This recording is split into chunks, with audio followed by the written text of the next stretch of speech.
Our smile is the most attractive thing about us.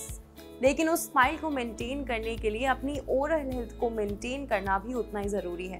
And that is why in today's video we are going to talk about oral health and how to take care of your teeth in order to keep them healthy. आपके toothpaste में नमक, पुदीना, धनिया, whitening agents या और कुछ हो ना हो, लेकिन फ्लोराइड होना बहुत ज़रूरी है. और वो इसलिए क्योंकि फ्लोराइड आपके टीथ को टूथ डिके से बचाता है.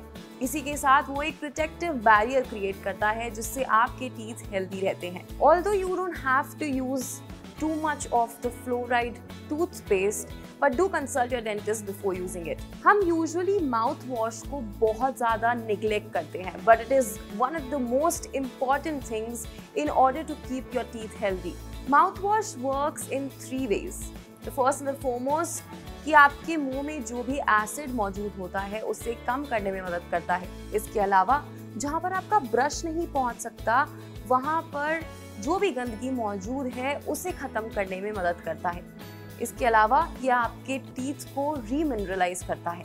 Ask your dentist for a particular mouthwash that you can use. There's certain types of mouthwash which are safe to use for children. Do not go to bed without brushing your teeth at night. अक्सर हमें कहा जाता है कि हमें 2 बार brush करना चाहिए, लेकिन हम में से कितने लोग ऐसा करते हैं? वो तो छोड़िए, हम completely neglect कर देते हैं कि हमें रात में ब्रश कर सोना चाहिए, which is absolutely wrong. It is important to brush before you go to bed because you get rid of acid present in your mouth. आप कैसे ब्रश करते हैं इससे भी बहुत फर्क पड़ता है.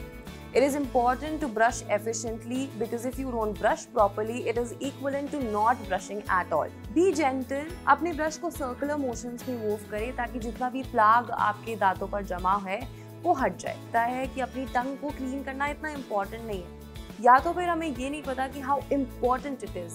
It can give you bad odour and इसी के साथ साथ बहुत सारे ओरल प्रॉब्लम्स भी आपको हो सकते हैं. So in order to clean your tongue you can get a tongue cleaner, या फिर आप अपने ब्रश के पीछे मौजूद टंग क्लीनर का भी इस्तेमाल कर सकते हैं. Flossing is one such misunderstood oral hygiene which is very important.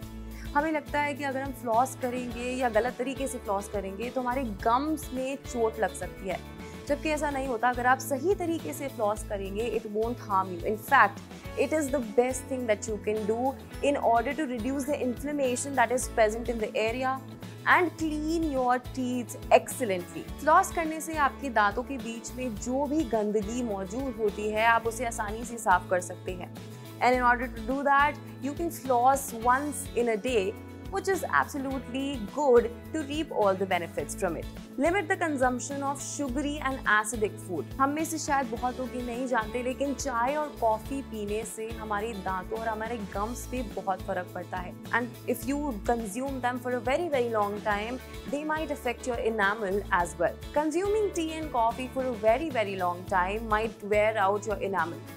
Not just this, I understand that you love coffee, but being mindful and being proactive about keeping your oral hygiene is the most important thing that you can do for yourself. Last but not the least, don't forget to visit your dentist once or twice in a year, and also gargle after every meal. So this is how you can maintain your oral hygiene and you can keep your teeth healthy. Not just this, it will also help you smile with confidence. For more such content, keep watching FitTalk. This is me, Aditi, signing off.